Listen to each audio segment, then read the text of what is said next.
For today's video, we are going to be continuing our interior transformation. In part 1, we changed out our whole entire interior from tan to fox red. But for the part 2 of this series, we're going to be getting rid of our tan dash and switching it to fox red as well. Almost creating our kind of own extended leather package on our E90, but in fox red. And I'm really curious how this is going to come out.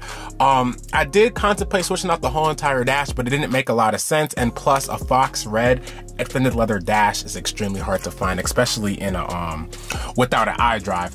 But I'm gonna try dyeing the whole entire interior, the whole entire dash red, and then if I don't like how that looks, I'm gonna actually go ahead and paint some of these parts right in the center black, which is how it would be on a proper like extended leather E90 M3. Now, when it comes to dyeing your interior, we're actually going to be using this leather repair dye. They sell this on Mashimaro, but you can go to their actual website. I'll put a link in the description where you can get it for much cheaper than they have it on Mashimaro. And then we're going to actually first clean off the surface using some grease and wax remover, Duplicolor. Before we get to any of that, we're going to actually take out this top trim and the side trim right there so we can get into every little crevice. And we're going to be also taking out our center infotainment system. Now, I do have an aftermarket one, so taking out mine is going to be completely different from yours, so I'm not even going to show that part. But if you do want to see how to take out your center radio, I do have a video where I installed this and it shows you how to completely take this out. I'll also link that in the description down below. But let's go ahead and start getting out this trim. Now, with the passenger door open, we can go ahead and begin removing this trim. I like to move it from the left to the right, so we're going to go ahead and take our trim removal tool, pry it in right here, and it should come out. There we go.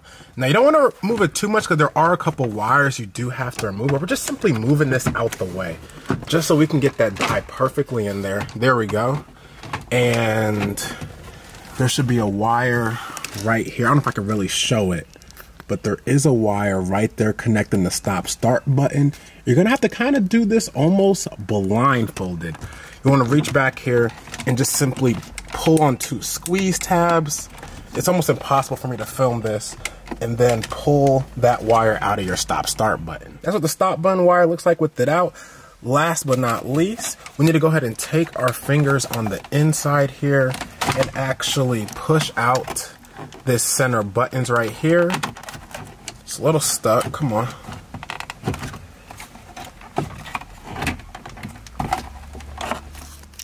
A little bit more effort. Gotta slide out these DTC buttons. With those out, there's 2 wires on the back. And these just come right out as well. A little hard to do one-handed, but you can see both of them right there. I went ahead and removed the AC controls to get some more space, but I'm gonna go ahead and leave this center trim right here. It should be fine, and the dye should not affect black plastic. Now that all the grease is removed, I went ahead and applied a bunch of the dye to the sponge that comes with it. And we're just gonna slowly go across the whole dash, applying light coats, letting it dry, and then we keep going. Now, I do recommend placing down some actual blue tape before you start dyeing. I placed some on the sides right here of my center console, so I don't want to get any dye on that. But anywhere you think is a good idea, definitely place some of this painter's tape. Now, I do change up my strategy here with some of the plastic bits that I was going to try to dye red. I ended up taking them out and just painting them black or replacing them completely. So I do take out the trim on the left that goes around your light, the trim that goes around the key, and I also take out the trim that goes around the cup holders and the cup holders itself. But yeah, dyeing those was kind of working, but it wasn't looking the best. And plus, if it got scratched in any way, I believe the dye would have came off because it was only bonded to that first thin layer of like plastic and not actually bonded to the actual plastic underneath that. All right, we are 3 coats in. I'm giving it about 30 minutes in between each coat. Honestly, it could probably take 15 to 20 for giving it more light coats. I am surprised how many coats it's taken, however, but I guess it is tan to red, which does take a lot more than other colors. However, judging by this, is going to take at least 3 more coats, at least 3. But yeah, I'm going to go ahead and give it some more coats. All right, I just applied my last touch-up layer. I probably couldn't even count how many layers I've applied to it, but now that every single part looks perfectly covered, we're gonna go ahead and apply one last layer, just a very thin layer, to make sure everything is even. Once that's done, we can go ahead and start putting everything back in. So we have another change of plans here. Instead of spray painting some of the interior trims, I ended up just getting black ones from the junkyard, found an E90.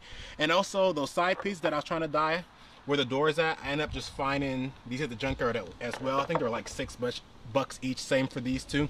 But as you can see, you can spray paint them. That's what it will look like. And if you do want to actually get the proper interior trim, it does look a bit better. Now for the cup holders, these are gonna be sadly staying painted black. These are pretty much taken out of every car I found at the junkyard, because these cup holders break really easily. But here is the finished product, and we're going to go ahead and get these in the car. All right, here is the finished product, and I have to say, this came out way better than I thought. I'm sorry for changing up exactly what I was doing so much throughout the video, but again, like I said, I couldn't find any videos about dyeing your dash, if it even worked. And I even checked the forums and couldn't find a lot of information about it, so I was just kind of seeing what worked and what didn't work and finding out what really works best. But I think it really came out amazing. For the most part, all it really cost me was the dye, which was like about $40–50, and then I got these interior pieces for like another $25–30. So for under $100, you can dye your front dash to make it match your interior, and I have to say, this is amazing, and it's a lot less work than actually swapping out your interior. And even if you did swap your interior, good luck trying to find a fox red dash out of an extended leather E90 M3. But let me know what you guys do think. But one thing I did want to say is the color does not match perfectly, but I feel like that's because we're using brand new fresh dye. While this interior I got of a car that had like 120,000 miles on it, so it definitely aged a lot. But you can actually use those dye kits to refresh your leather. So if I wanted to actually, I could apply some of that dye to this, and it would have definitely came out well. And even though I chose, I think like the second to smallest, or maybe the smallest option, I forgot exactly which one I chose. I'll put a link in the description, however. But I have like half the bottle left. I didn't use anywhere close to how much I thought I was gonna use. At first I thought I was using too much and I was running out, but then I actually checked, I didn't use that much. But let me know what you guys think. That is part 2 of this interior swap. The last thing we have left is this disgusting looking headliner. I'm really not looking forward to doing this one, but still I do hope it comes out looking decent. But the interior, the headliner looks terrible right now. But hope you guys enjoyed this video, and if you really care, hit that subscribe button. Peace, guys.